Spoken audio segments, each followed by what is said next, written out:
Hello, welcome to the Raw podcast brought to you by the Sunderland Echo. My name is Jason Jones. I'm joined by James Copley. Again, no Phil Smith this week. We're back down to a two-man squad, but I'm sure we'll battle through as we always do. Yet more disappointment for Sunderland over the weekend. A 1-0 defeat to Sheffield United at Bramall Lane on Friday night. Obviously, it's been quite a while now without a win, James, but a really disappointing result, this one. And also based predominantly on the fact that Sunderland actually gave a really good account of themselves in that match, I think it's fair to say. Yeah, I think it was really frustrating, obviously, to miss the penalty as well. Patrick Roberts possibly should have done better. It was a decent save by the keeper, but yeah, when you've had a penalty, the chance to go 1-0 up, then suddenly you find yourself down to 10 men. After Chris Mepham's red card, you start to fear the worst. But then, of course, Sheffield United themselves went down to 10 men.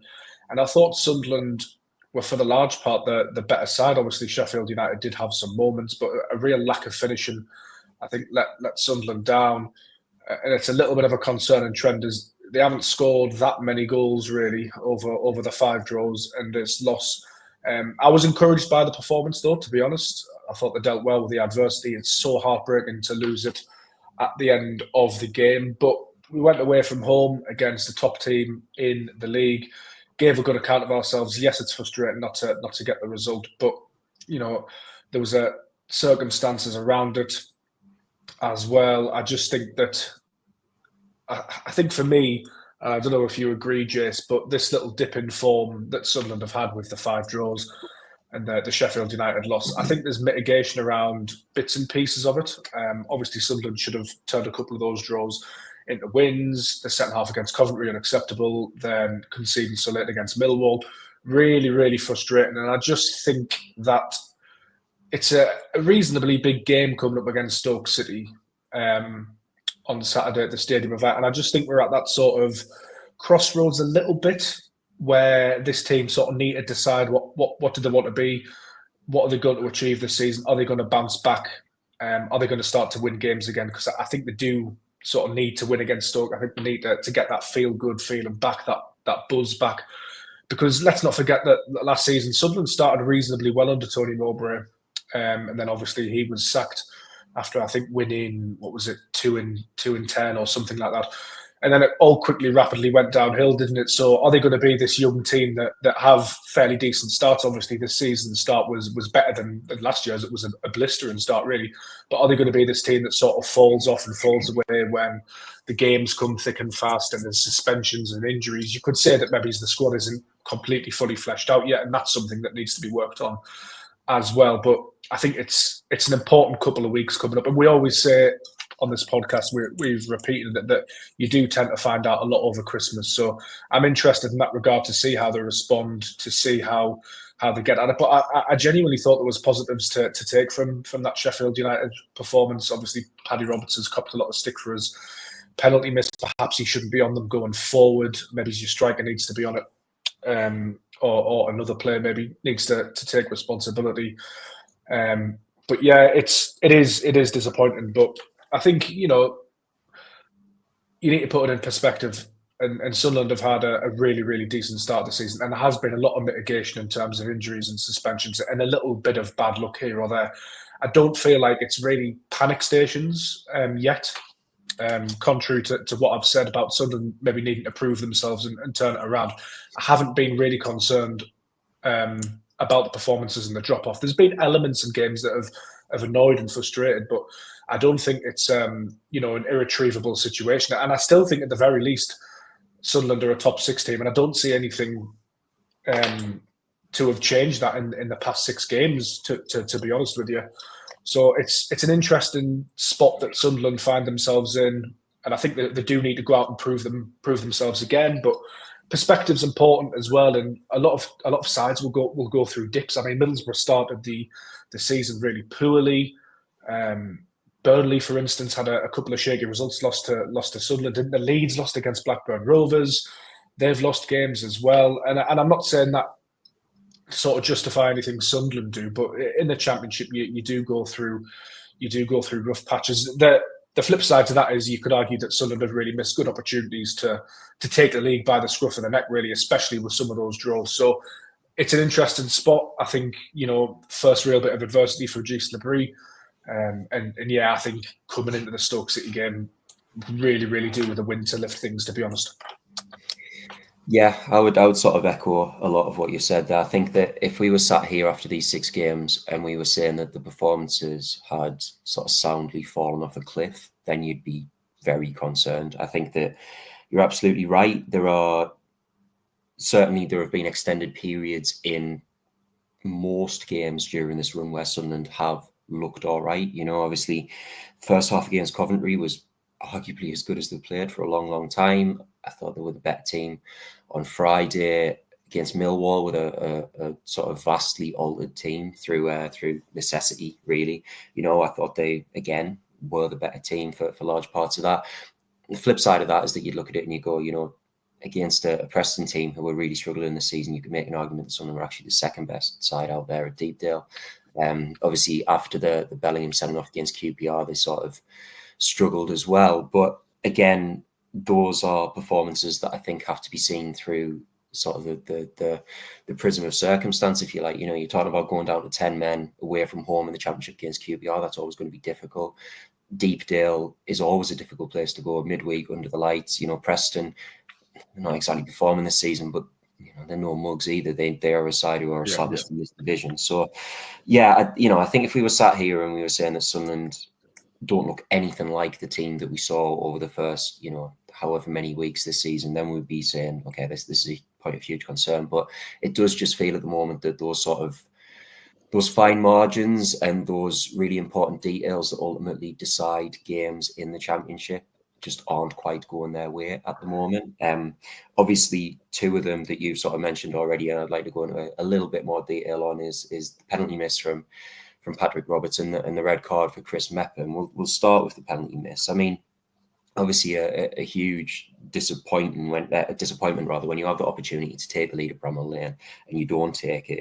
It's always going to be a bit of a blow. But just sort of interested to get your feelings on Patrick Roberts at the moment, because, like you say, it does feel as if he's maybe coming in for a fair amount of stick for some of his recent performances. But he started the season so well. I mean, where do you see him at the moment? Do you think maybe Lubris needs to persevere? Do you think maybe a spell out the team might sort of benefit him a little bit of rotation perhaps?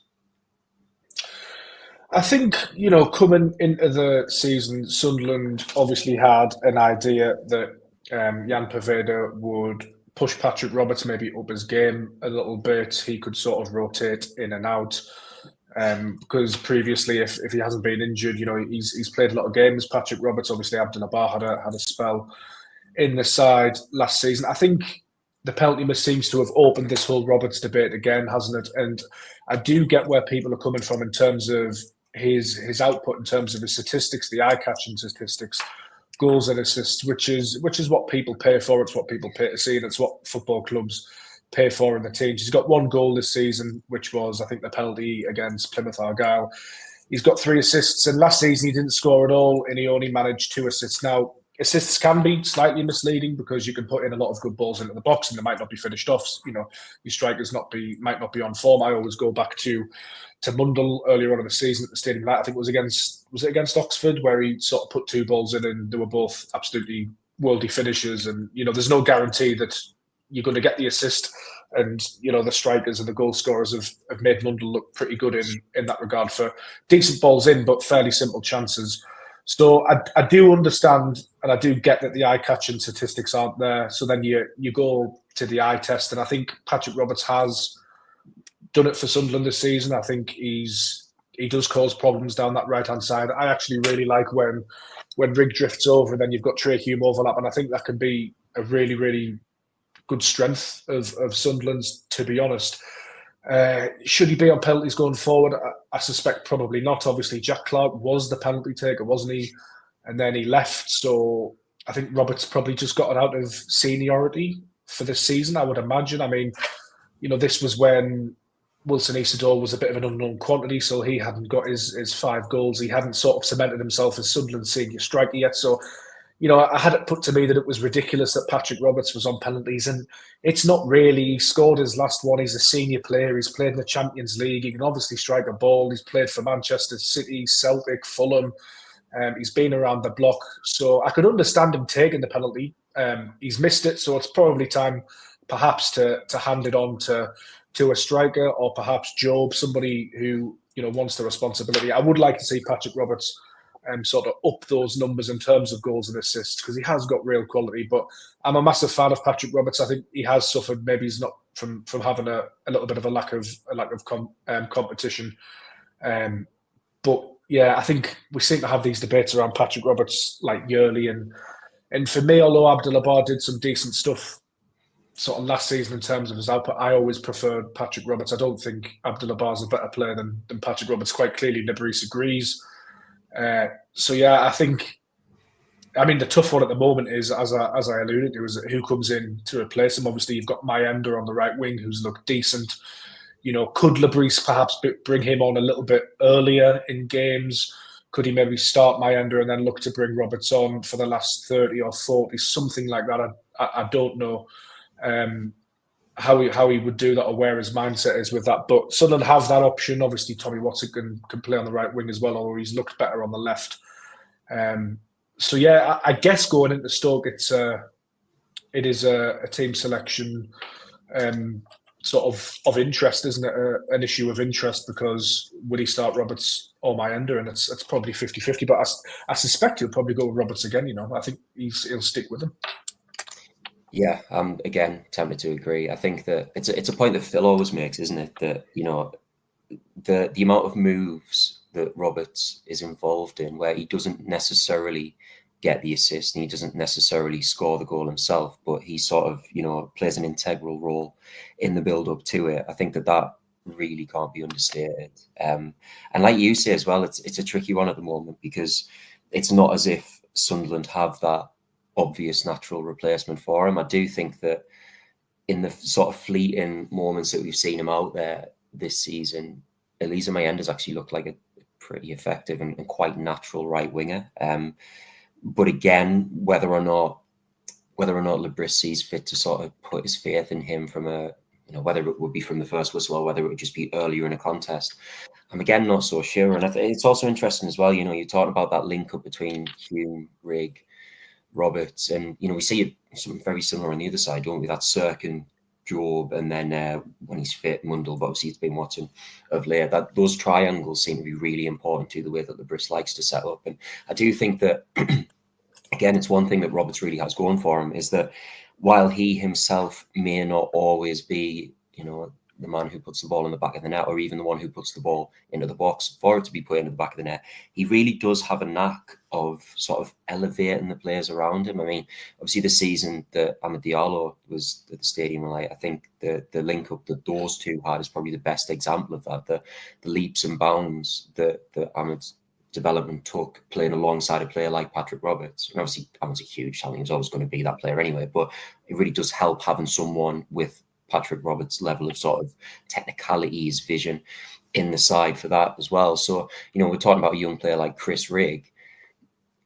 While, Roberts himself might not be firing all cylinders at the moment, I think that, it's fair to say that he is helping to bring the best out of the players around him. And when you've got a player like Chris Rigg, who's so young and has so much potential, that surely has to be a factor that Lebris has taken into account as well. So it's an interesting one. Like I say, I'm tempted to agree with you. I think that Roberts will keep his place in the team. I absolutely see why he took the penalty. I think going forward he won't be on them. But you're right, he scored a penalty earlier this season. So yeah, it's one of those that I think at the moment feels quite reactionary to me, and I would like to think that as the weeks go by, and hopefully he can sort of work his way back into what people would consider to be his best form, and then it'll be one that passes by pretty quickly. Obviously, the other thing I wanted to talk about as well was the red card, the Chris Mepham dismissal. Weird one, isn't it? Because obviously that's the sort of thing that has the potential to change a game, but then Sheffield United go and get a man sent off as well, and everything sort of balances out a little bit, and there's more space on the field, but you wonder how much more impact it's actually had on the result. Obviously, it does also mean that Mepham is not going to be around for the Stoke game. Did you see it as a red card? Do you think that it was the right decision? Because I've heard a couple of conflicting opinions on this one. Well, so to be honest, in real time, this confused the life out of me, because when the Sheffield United player gets the ball and Mepham makes the tackle, I didn't think it was a clear goal scoring opportunity or that he was the last man. I thought Sheffield United's player turned. So live in real time, I was like, oh, well, the referee sent him off for that. So it must be a 3-game ban because it must be he's sent him off for the tackle rather than being the last man, so to speak. So I thought, is that dangerous and reckless? And I've seen it back a couple of times, realised that he's actually sent him off for being the last man, preventing a clear goal scoring opportunity. But I just think the positioning of the Sheffield United player, I think it's personally a little harsh. I think a yellow card would have sufficed.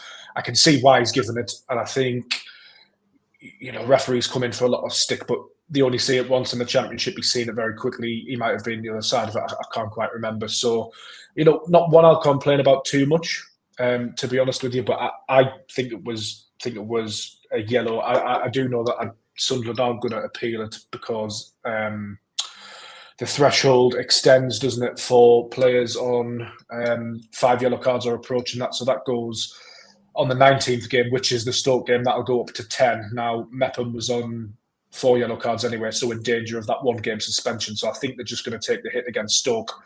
And then it extends to 10 yellow cards. So he'll be then 6 yellow cards away from suspension. So they're going to take the hit now. But yeah, I think it's strange, isn't it? Because obviously you get the Sheffield United red card not long after that. The double booking and then the foul on Isidore, which sees Harry Souttar sent off. So in that regard, that evened things up, didn't it? And that was pretty stonewall. It was 2 bookable offences for me. I don't think Sheffield United could have any complaints about it. So that it almost made the red card against Mepham a little bit irrelevant in terms of Sheffield United having the advantage. And I actually thought Sunderland managed that situation pretty well, and it made for a fairly entertaining game. But I didn't feel like I was watching Sunderland with 10 men. I thought that they coped pretty well. Lebris sort of stuck to his guns, didn't he, really, in terms of his formation. He resisted the temptation to bring Elise on at half-time and sort of was playing with like 3 centre-backs with the wingers having to come back in. So, yeah, it was a game full of incident, wasn't it, without too many goals, unfortunately, for Sunderland until right at the death. But it would be interesting to see how they would get on 11 v 11 for 90 minutes. I feel like we've left that game with a lot more questions than answers, really. Because, Sheffield United are top of the league, having 2 points deducted. They've clearly been the best team out of the 18, 19 games that everybody's played so far this season. Yet I thought Sunderland were fairly comfortable against them for large parts away from home. So I'm interested to see the return fixture where the 2 clubs are at come when that rolls around.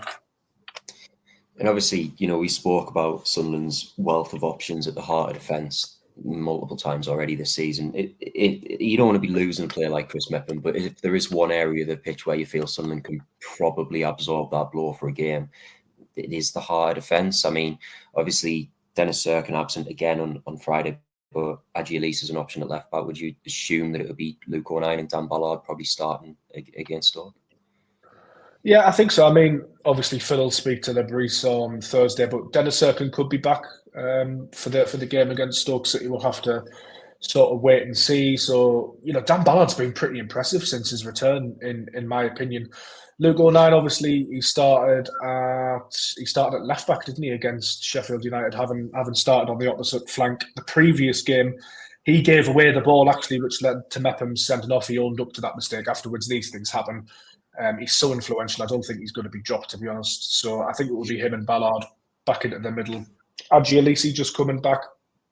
Could start at left back for Serkin if he's not fit. So that is definitely one to watch. But I think having Elise on the bench, when he's just come back from injury is no bad thing at all. Right back, obviously, I think it's going to be Trey Hume as usual. So it's not as catastrophic a blow as it could have been, with the caveat that Chris Mepham has been one of Sunderland's best players this season, I would say, alongside Job. And potentially O'Nien as well. I think is been right up there in terms of his performance levels. So yeah, I think that defence looks okay, and sort of credit to the club as well, because I feel like they've fleshed those defensive positions out again. It's been a problem for Sunderland over the years. Obviously, thinking back to the playoff season. So they've managed to manage the injuries and suspensions back there quite well, I would say. it would just be nice if we did have a little bit more cover at fullback. I think if Niall Huggins, was fit and firing, that would solve a lot of issues. But unfortunately, he's not at the moment.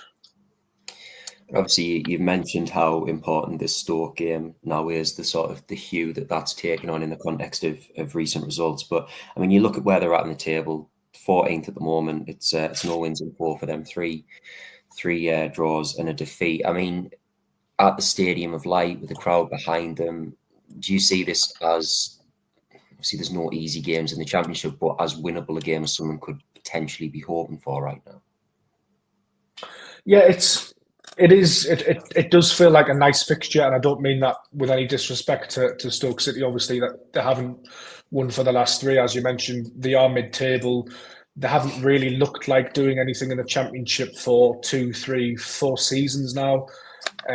That's saying that there'll be no mugs. There's a little bit of quality in that team, and it's really tough because the Championship throws up these weird results, doesn't it? And it's so tight that Stoke City, I think, are only sort of let me work it out. I think they're 6 points off the relegation zone, but then in terms of sort of getting up to the playoff spots, they're only 9 points off. So they are like firmly mid-table, really. So you would expect Sunderland, given what they've shown earlier in the season, could sort of dispatch a team like that at home. But we saw against Coventry them throw it away. So as I mentioned earlier in the podcast, it's really one of those where I think they need a little bit of a statement. They need a good performance. It needs to be controlled and measured. Concentration for the full 90. And it is a nice fixture to be blunt, to try and enact that, I think.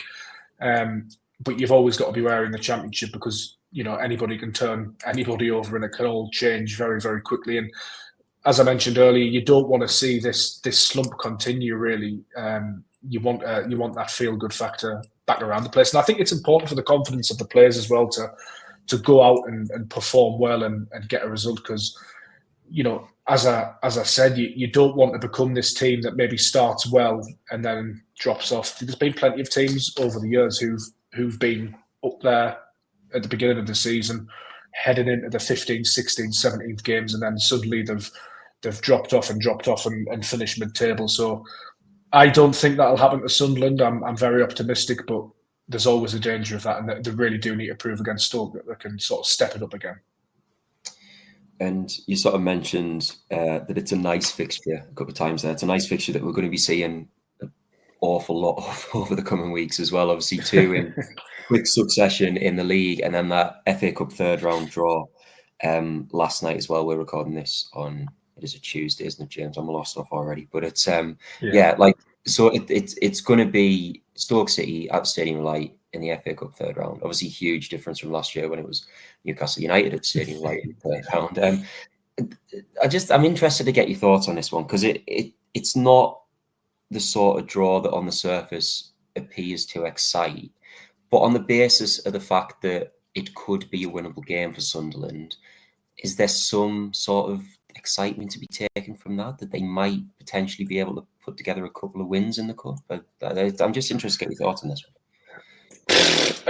To be brutally honest with you, when I was sat there waiting for the draw, and this with the greatest of respect to Stoke City, the football club, I respect, but it didn't excite me at all. To be honest, I wanted I don't know, Tamworth away or something somewhere I'd never been before. Maybe I think a home draw is always welcome if you're one of these who travels up and down the country around Christmas time. Sometimes it's nice to have that home draw. I think the players and the staff at Sunderland will probably appreciate the home draw, but Stoke at home in the FA Cup doesn't really do much for me. It doesn't scream excitement, with all due respect.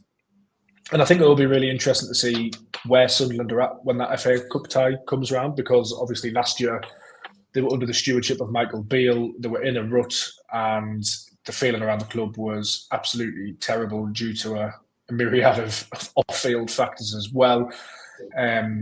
It'll be interesting to see how Sunderland are doing by then. It'll be interesting to see what team Regis de Vries goes for, because in the Carabao Cup he sort of just said, well, I'm just going to play the reserves and we'll see what happens. And Sunderland put up a decent fight for for large parts of that game, but lost it in the end.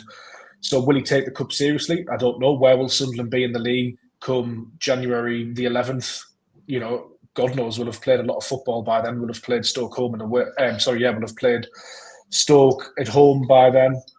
And away by then, yeah, because the away games on the 29th of December. So, I mean, you know, if you do get past Stoke, then you could get a decent draw in the fourth round, and then all of a sudden you're looking at the fifth and beyond, and it can get exciting. But for me, in isolation, that FA Cup third round didn't really do much for me. I think, you know, you want a team maybe that you don't play very often, like, I don't know, like off the top of my head, like a Salford or a Tamworth or something like that. Or, you know, I was quite keen to go to Goodison Park maybe for the last time, or like the Tottenham Hotspur Stadium, something a bit luxurious perhaps. Opposite end of the spectrum, I like Tamworth or Salford, but yeah, I mean, it didn't really get my juices flowing. I don't know about you, Jess. I would have liked Man City. That would have been good. They're in bad form, aren't they? Yeah, clash of two teams on a bit of a downward spiral. City and Sunderland. Yeah, I fully agree with you. It's not one that's going to get the blood pumping, is it? And I also think it's hard to know, like you say, how highly Libris values the FA Cup. Obviously, it seemed as if it was a combination of things. I think early in the season, it kind of felt as if he was maybe trying to get a handle on which of his sort of reserve players, the squad players, if you like, which ones he genuinely could get something out of, which ones he felt were maybe a little bit surplus to requirements. It sort of 90 minutes that you kind of get the impression he saw as a bit of a free hit and a chance for some players to prove themselves. Obviously, off the back of that, you know, the last game or the last start that Pierre Ekwa had before he went out on loan, for instance, you know, Abdullah Bar's not really been involved in the first team much since then as well. But then the other side of that is as well is that, you know, Libris is coming from French football where there is only one cup competition. Obviously, the Carabao, England's relatively unusual in the fact that there are two domestic cup competitions.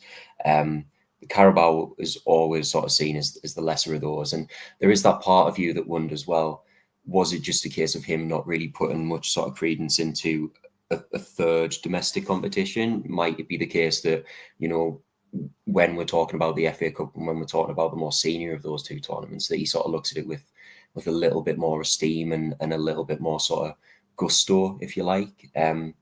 That being said, I think that absolutely everybody associated with the club, from Libris and his management staff to the players to the fans, would look at it and go, if you're given a choice between a long cup run and a more sustained promotion push, there's obviously only one answer, you know. So I think for those reasons, it wouldn't be a huge surprise if Sunderland maybe don't go all out, you know, to potentially put together some sort of incredible fairy tale cup run.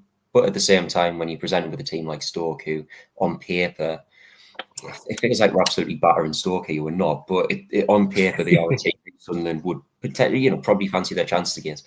When you present him with a game like that, then, you know, you kind of wonder whether it might be one where he could field a strong enough team for it to maybe try and get through. Here's one for you, Jason. Here's one for you. So I've got a magic wand, and I can guarantee you that Sunderland win the FA Cup this season, but they won't get promoted to the Premier League for another 10 years. What are you doing?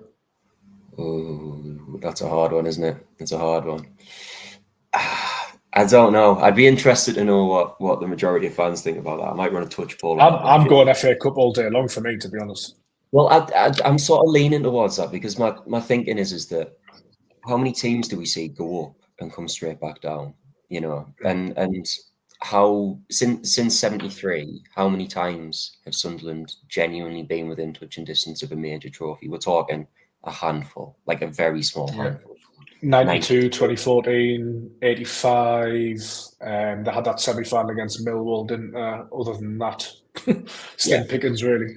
It's hard, isn't it? And I think that, you know, in that time, Sunderland have suffered countless promotions and relegations, you know, in some respects, for long periods of being something of a yo-yo club at times. So I think now I think about it, I think if you're given the option between a promotion that could happen at any point really, or a major trophy. Surely you've got to go with a major trophy, haven't you? I would be interested to see the results of that poll, and I would actually be interested to see like the results broken down by age, because I think me and you are probably still in that generation when like it was towards the end that the FA Cup like really still meant something. Like it was a game played entirely by itself on its own day. The coverage started from like 10 o'clock. It went on for a long, long time. And I'd be interested to see what the younger generation would make of that. Because like for the last like 10, 15 years, it's been exclusively won by the top 4 or 5 teams in the Premier League. And it was pretty dominated by that before as well. So yeah, maybe we should do something around that. Yeah, this is a peek behind the curtain. Sunderland Echo forming live on it as things are going on. Should we talk a couple of contracts, a couple of potential transfers and stuff such as that? I know obviously in the last few days you've been writing a little bit about Matty Young, obviously out on loan at Salford City at the moment, and Harrison Jones as well, who continues to impress for the under-21s. I was just wondering if you've got any sort of updates on where they currently stand in terms of their sort of Yeah, Matty Young is really interesting. Obviously, he spent time out on loan at Darlington in the National League last season, earned rave reviews, very highly rated England youth goalkeeper. I think everybody at Sunderland's probably heard his name. He played for Tony Mowbray in America during that pre-season. Played in the FA Youth Cup for Sunderland last season as well. He signed for Salford City on loan last summer. Now he's been in competition with Jamie Jones, who's 35. So Salford have got 2 keepers on opposite ends of the spectrum. Jamie Jones has been playing in the league. Salford are sort of mid-table in League Two. Matty Young's been playing in cup competitions. Salford are managed by Carl Robinson, former Oxford United manager. He's been doing quite well in those cup competitions. He saved a couple of penalties in a shootout against Wolves under 21s, I think, in the Papa John's Trophy. Correct me if I'm wrong on any of this, Chase, but I think that's right. And then he played in the FA Cup against Cheltenham last week, and he got man of the match and saved another penalty. I've seen a lot of Salford fans suggesting that they'd like to see him come in for Jones in the league. I think it's probably a consideration of Carl Robinson at the moment. Now, where this relates to Sunderland is they do have a recall option in January to get Matty Young back if they want. He hasn't played for Sunderland this season, so they could send him back out on loan to somewhere where he's going to play in the league week in, week out.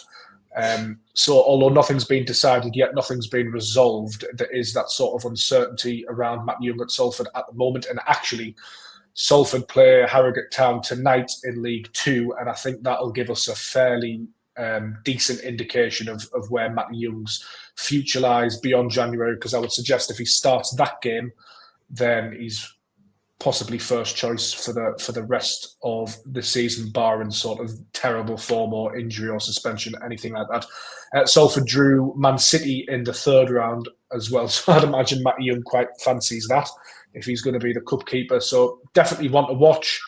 But yeah, really interesting because he's so highly rated, isn't he, Matty Young? Harrison Jones, the Sunderland under-21 captain, I think talks are still ongoing with him surrounding a new contract. We broke the news in the summer that Matty Young and Harrison Jones were negotiating contracts with Sunderland. Matty Young signed his recently. Harrison Jones is still ongoing. I think they're hoping for a resolution around Christmas time, and he's actually one as well that could go out on loan after that contract is signed. He could go out on loan in January, potentially to a League Two club.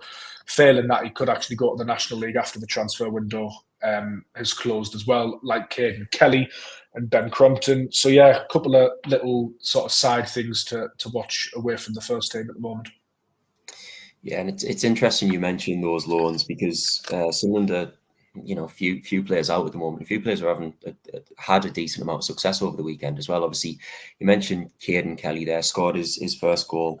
Darlow, the hell of a strike as well, it has to be said. And then he goes and crushes one off the crossbar from the halfway line as well. Looks like he's really starting to find his rhythm in the National League now. So that's obviously pleasing to see. And Ben Crompton as well appears to be making a bit of an impact at Tamworth. Obviously, they squeezed their way through the 3rd round of the FA Cup as well. So it's nice to see these players getting senior minutes and the opportunity to grow and sort of develop a game a little bit, because these are players that we watch on a weekly basis for the under-21s, James, and obviously it can be so difficult for them to make that next step. But when you look at a player like a Crompton, who's maybe a little bit older than some of the other players around him, if he can go out and prove that he is able to mix it in senior football, that can only be a good thing for him, and presumably it can only be a good thing for Sunderland as well.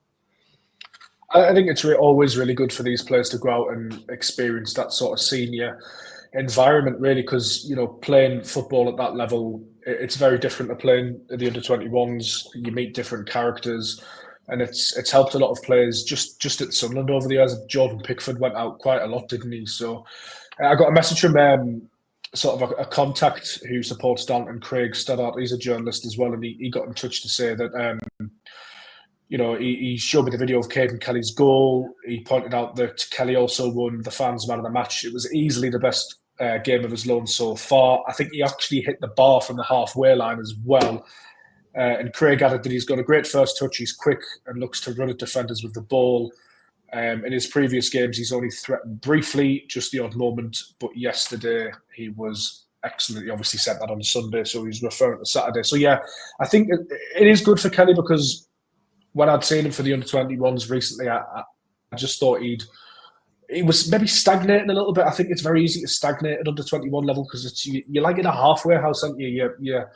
You're not playing non-league football, but you're not playing EFL league football either, and you can just stagnate a little bit. And I think it's going to be good. And Sunderland have actually, to be fair to them, utilised that those sorts of situations really, really well over the years. Obviously, Adam Richardson's been out, and I think is still out. He's been at Hebden, hasn't he? I think he's at Blythe now. Ben Crompton's a player I really like, and again is in that halfway house of not quite stepping it up to the first team.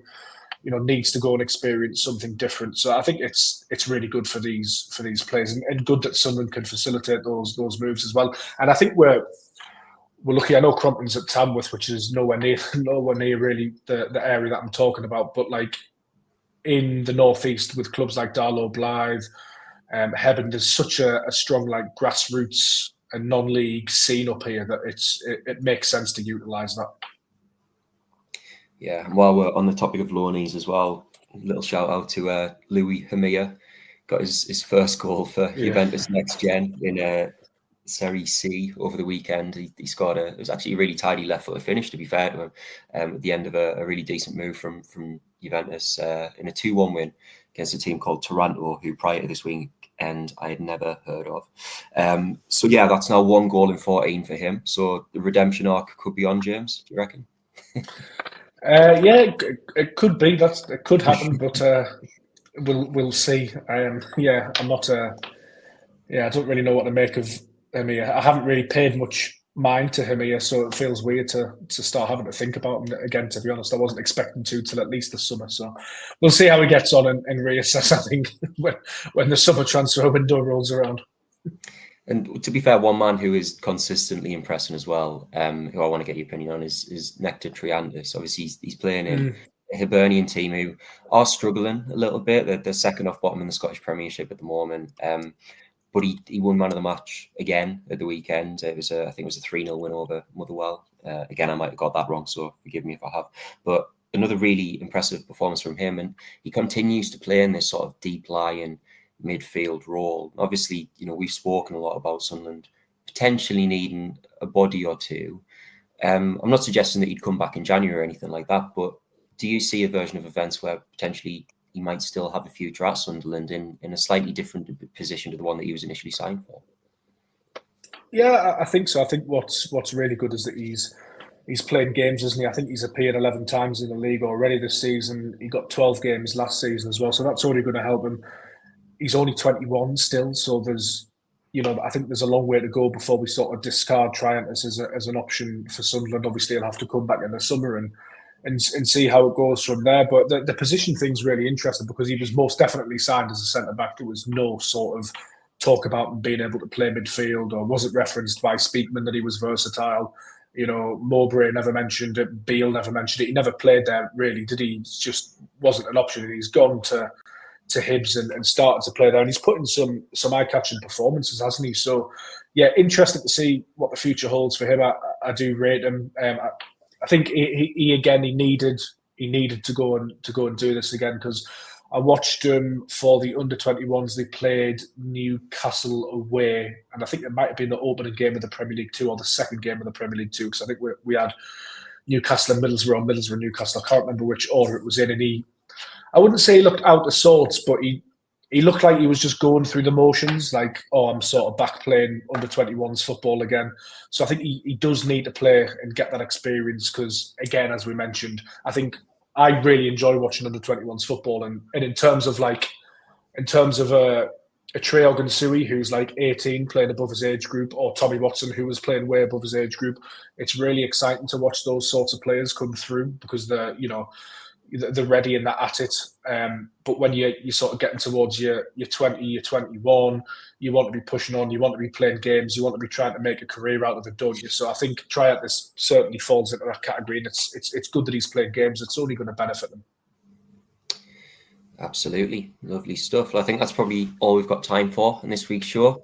Join us again next week when we'll be discussing all of the latest Sunderland news and developments. In the meantime, follow all the latest Black Cats news on the Sunderland Echo, or you can give us a follow on social media as well. Thanks to James. Thanks to you for listening. We'll see you next week.